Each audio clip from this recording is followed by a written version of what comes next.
Hello, good people. Welcome back to the Kuhb Games YouTube channel. Today, we're going to be trying something a little different. We're going to be going over the top 10 most underplayed monsters in GOAT format. Obviously, this is going to be a little bit biased because this is a list that I am making. However, this is based on competitive viability. So tried to get the ordering, as close to what I think would be correct as possible. But as always, if you all think I left off some monsters or you think some ordering might be a little different in your minds, please let me know. We are going to start off with some honorable mentions. This was a very hard list to make. There are a lot of monsters that could have made this list, of course, but for honorable mentions, we're going to go with Jinzo, Deslakuda, and then all of the recruiters as a whole, besides Giant Rat. Giant Rat, of course, sees play in Burn and also sees play in Earth Aggro a lot. So I didn't really want to add that one to the list, but stuff like Mother Grizzly, Mystic Tomato, you could even include like Apprentice Magician, Pyramid Turtle, stuff like that in this list. Honestly, those could probably crack the top 10, but I decided to put them in the honorable mentions because I didn't want kind of like a cop out in the top 10 of like, oh, well, here's a top 10, but we've got 7 different monsters for number 8 or whatever over here. So yeah, decided to put those in the honorable mentions, and let's get to number 10 on our list. All right, for number 10, we have none other than Cyberstein. So this is gonna start off with a little bit of a weird pick. I'm sure most of you are probably thinking at this point, because Cyberstein has put up results recently. We all know how powerful this card is. It's been in the GOAT format meta. It's been out of the GOAT format meta. It is played in like Machine Gate and all of like the last will decks and stuff. But the reason that I put Cyberstein on this list, even though it has started showing up more and getting more results, is because the card is just so strong. And I think is so good in those last will decks. And I think all of those last will decks are so underrated that I still believe Cyberstein could be played more. I also believe that this card has a lot of utility as a side deck card. This card is very good against the likes of RGT, even Library, which you don't see a whole lot, but it does have applications there. Just bringing out the last warrior from another planet on turn 1. Those decks don't have a whole lot of outs to that. So Cyberstein, very good against the combo decks, and also just a very, very good card in the format, I believe. And I think that warrants its place at number 10, even though it has started seeing more play and more results. All right, moving on to number 9 on the list, we have Magical Merchant. This is a card that got played a lot back in like 2005, original GOAT format, and its playability or its usage has fallen off quite a bit over the last few years in the format. But basically, I think this is still a good card. It's not as good as Moth or Deco or Spy, and maybe that's a reason why it's been cut. But what it does have over those cards is it's a light. And it also just like sets up your graveyard right off while also giving you a spell or trap. And as we know, spell and traps are basically the most powerful cards in the format. Like you've got your Trinity, Ring of Destruction, Solemn Judgment, stuff like that.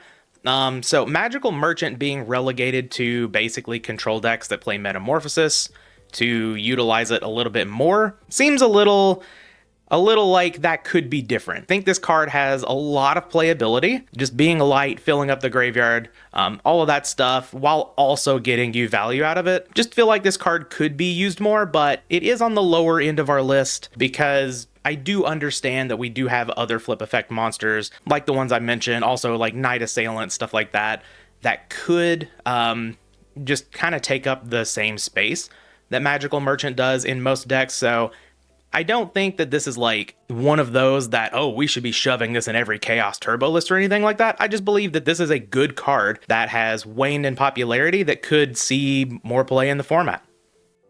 All right, moving on to number 8, we have a card that really doesn't ever see play, and that is Sasuke Samurai number 4.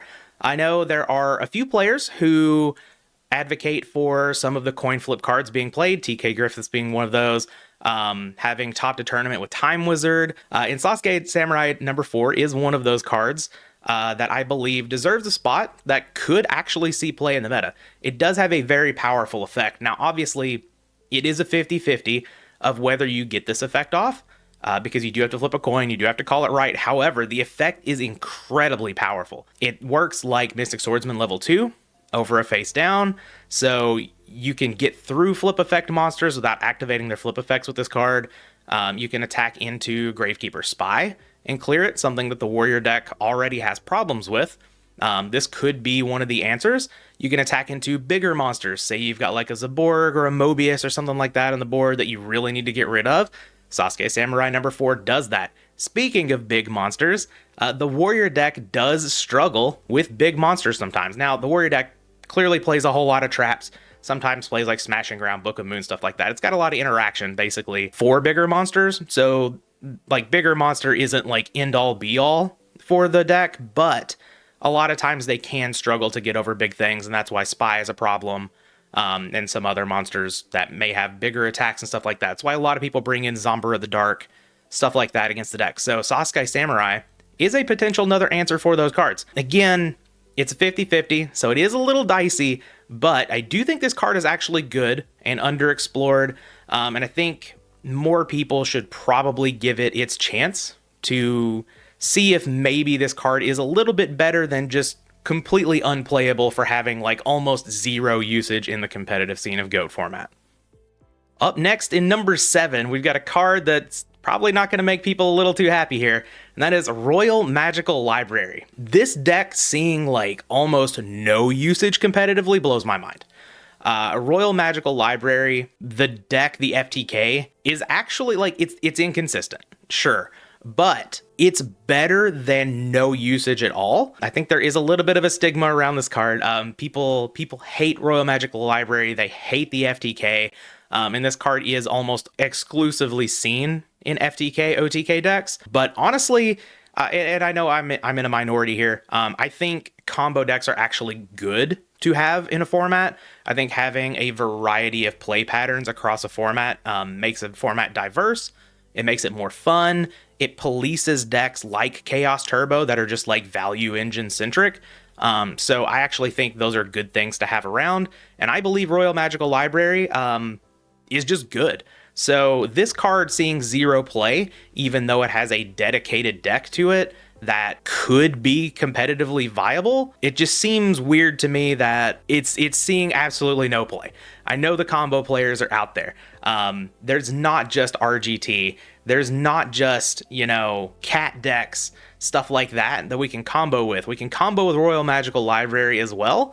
I don't expect there to be like some huge tick up on the deck, but I do believe Royal Magical Library is a completely underplayed card. I know I've talked about the deck a lot, because Royal Magical Library in itself isn't like some standout card, but obviously if the deck was played, Royal Magical Library itself would see a whole lot more play. And so I think it deserves a spot on this list, just because I think the card should see more than zero play. It's not going to be... the deck isn't going to be, the best deck in GOAT format, clearly, because it does have consistency issues, but Royal Magical Library should definitely be seeing more play in the current GOAT format. All right, at number 6, we've got the old Canon Soldier, and not the Toon Canon Soldier, specifically Canon Soldier. Toon Canon Soldier, I believe, sees a little bit more play in like the chaos versions of the RGT decks. Canon Soldier from time to time does see play for the 4-drop slot in the Machine Gate decks, but I think this card is actually a little undervalued. It's not the most powerful card in the world, so I can understand that. However, it does have its uses in Machine Gate, so there is that there. It is probably one of the best level 4s that deck can go into. I could see this having value in a regular RGT deck, the Chaos version of the deck. It does help you just add like tons of damage, especially coming off a Dimension Fusion or something like that. More on that later. I've been playing around with Canon Soldier in a weird control deck that me and Petty have been working on recently. We're not going to release that yet, but Canon Soldier is definitely impressive in some sort of scapegoat deck, a Last Will deck. It can proc that card as well, and it can add up a huge amount of damage to end games very quickly, and I think that's incredibly underrated. Now, I mentioned that it can be good in RGT coming off of a Dimension Fusion. What really jumped this card up on this list for me was its playability in the return decks. The return decks, I think, are decks that aren't quite played as much, and I think Canon Soldier might be a very valuable inclusion in getting those decks back in the meta a little bit more. Those decks are already aggressive, so now like you get in a bunch of damage and you've banished a Cannon Soldier, you get it back off of return and you just deal immense amounts of damage. It's almost any time Cannon Soldier hits the field off of a return, the game is over. The opponent just like can't soak up that much damage, even if the attacks aren't enough. So Cannon Soldier sort of like as an extender for damage, I think is a very undervalued card. And I think that this one could make its way in some spots. And I think specifically in that return deck, might be wrong about that, but I do believe Cannon Soldier, which is seeing like almost zero play, I believe it could definitely see a jump in play and be totally competitively viable. All right, moving into number 5, we're getting to what I would say are probably the best monsters on the list. Nothing against, Magical Merchant, Sasuke Samurai, Royal Magical Library, Canon Soldier, but they are on the lower half of the list for a reason. I don't think they're as good as these upcoming cards. As you all can already see, number 5 is going to be none other than the Berserk Gorilla. This card used to see a lot of play in GOAT format in sideboards. In sideboards mostly. Sometimes it saw play in like, the main decks of Earth aggro, stuff like that. Could see play in, Warriors from time to time, actually. This card has mostly been pushed to the bench in favor of Zombra the Dark. People such as AJTBLS have, sort of carried the torch for Berserk Gorilla, saying, hey, this card can actually just attack directly. We can get games over with. And this card not seeing like any play is wild to me, because this card is quite powerful. It's got a full 2000 attack for a 4-star that can just come down. Like, it doesn't run over Blade Knight like Zombra does, but it crashes with it, and it takes out all of the other monsters in the warrior deck while still being able to attack directly. This card, does have its downsides. It can be put into defense position. It has to destroy itself. It has to attack. So if your opponent is able to put like a bigger monster on the board with Call of the Haunted or something like that, then the Berserk Gorilla, even with a replay, still has to attack into the bigger monster. But I do believe that this card is still quite powerful in the format. Should be seeing some amount of play rather than zero, but I understand where players are coming from with Zombra the Dark. It is a dark.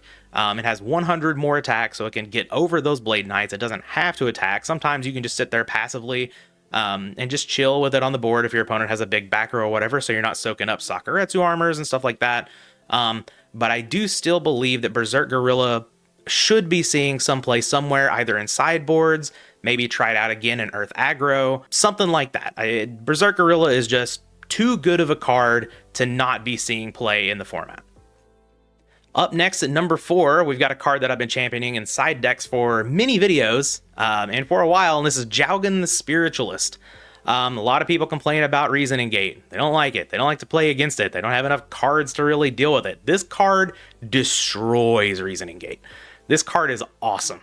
And I'm happy to have it in basically any side deck where I can play traps or something to protect it in the deck. Because if you put this down turn 1, the Reasoning Gate deck just kind of loses. It's kind of like playing Cyberstein on turn 1 and going to get your last warrior from another planet. If your opponent doesn't have their Lightning Vortex, their Compulse that they may or may not have sided in, even Snatch Steal's not even an out to it.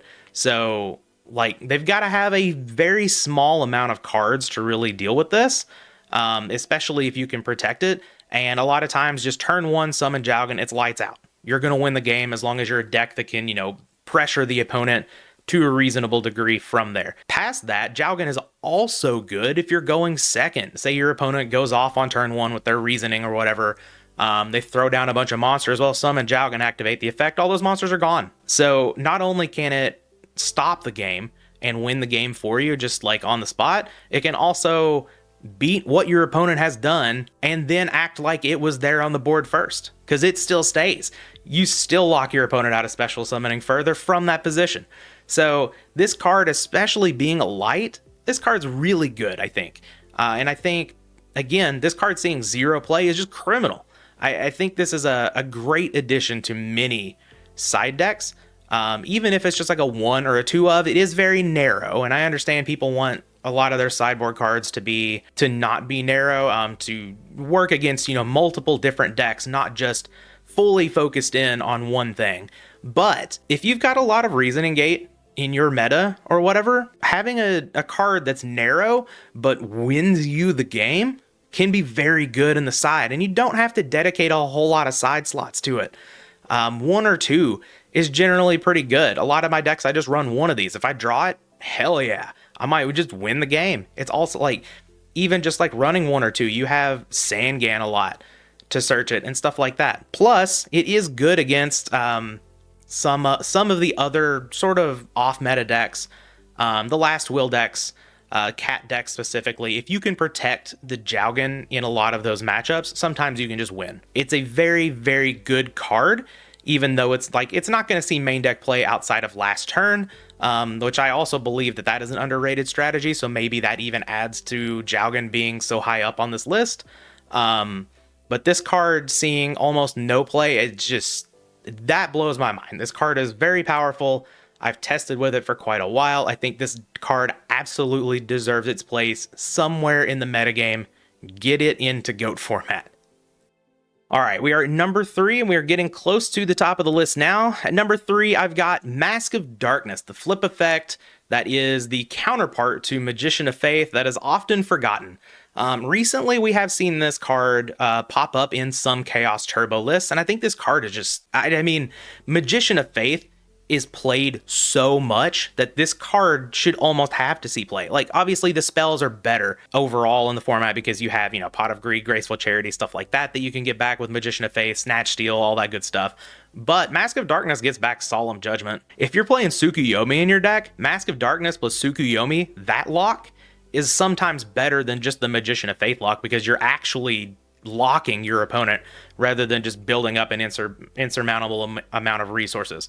Mask of Darkness, I think, is just a very underrated card, and I'm not sure why. Maybe it's just because we don't need more darks in a lot of the Chaos decks. We need more lights, and Magician of Faith does outclass it a little bit, but I don't think Mask of Darkness is really that far behind. Run it with Solemn Judgment.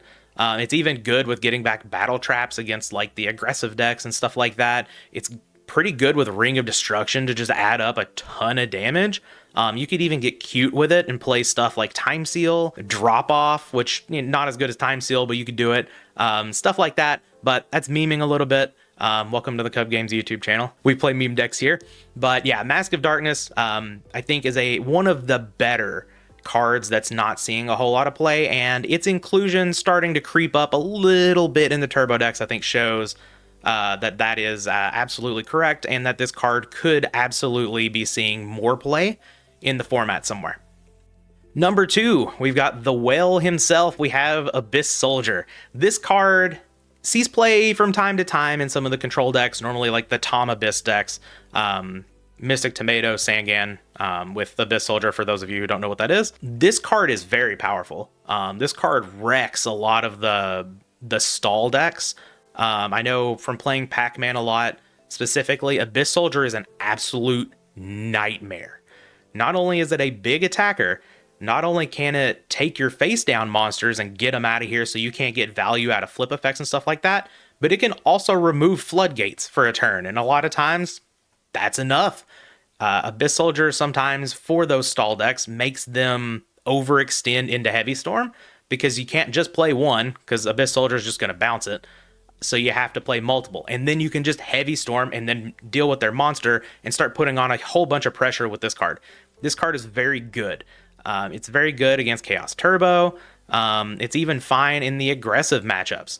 So just bouncing battle traps, getting in there. The 1800 attacks, nothing really to scoff at. We have Sinister Serpent in the game, and it's very easy to get to. We've got Sangan, Mystic Tomato, Mother Grizzly, whatever you want to get to that Sinister Serpent. And once you do, this card's online, and this card can just go off and win games by itself. Abyss Soldier, like I said, is played from time to time in the format, but I think this card is so powerful that it could definitely be seeing more play in the format. All right, and moving to number 1, we have none other, I'm sure all of you have guessed this already, we have none other than Gravekeeper Spy. Come on down. This card is obviously a joke. Get this thing out of my list. The real number 1 is Rescue Cat. This may be a little bit of bias, but I love Rescue Cat And the Rescue Cat decks are so good. They're so powerful. They're just not played at all. I think there's a little bit of people thinking the Rescue Cat decks are just like coin flips. They're too inconsistent. They're not good enough. A lot of people play around with them and they're not able to win because the cat decks are generally very hard to play. To go with like any of the last wheel strategies, I guess. Specifically Cat Burn, I think is a very, very real choice in the competitive metagame. You've got a good turbo matchup. You've got a good control matchup. Really like the only things you have to worry about is warriors. Everything else, you're either like fine against, or I would say you're favored against. There is a little bit of inconsistency in there, but like that's going to happen with any combo deck. And I think just the power of the deck makes up for that. Rescue Cat is just so good in any strategy it's in. This card just goes off. You literally just need Rescue Cat and Last Will with a Stein in your deck, and you win the game. That's just, it's a 2-card combo that you can just play on your first turn. And like combine that with the fact that Giant Trunade is at 3. We still have Heavy Storm. It's insane. I don't understand how Rescue Cat is just seeing absolutely no play in the format when the decks that it's in are so strong. I know, again, the decks are hard to play, so maybe that drives some people off of it. The decks are seen as inconsistent, so maybe people just don't give them their fair amount of testing. And there is a little bit of, people not wanting to play combo decks. So maybe a lot of that factors into it. But if you're wanting to show up to a tournament to win games, you don't just have to play Chaos Turbo. You can play the Rescue Cat decks. The Rescue Cat seeing absolutely no play, basically just in the like recent, well, not even recent, like going back, you can go back quite a while before you find like a whole lot of like cat decks doing anything. It just seems wild to me. The card and the deck, I just keep saying over and over, they're just so powerful that they just have to see some sort of play and go format, right? I just don't think it can be justified that Rescue Cat is not seeing play competitively and not getting results, because I think the decks are there. It just needs more representation. And what is this list? But these cards need more representation in competitive GOAT format. Could be a little bit of bias. You all know I love cat decks. I've been playing them competitively. That's what I've been taking to tournaments and stuff. So I think it deserves a spot super high on the list, no matter what. But that's my list of the top 10 most underplayed monsters in GOAT format. If you all think anything differently, please let me know in the comments. And as always, hope you guys enjoy the video. We'll be back with the next one.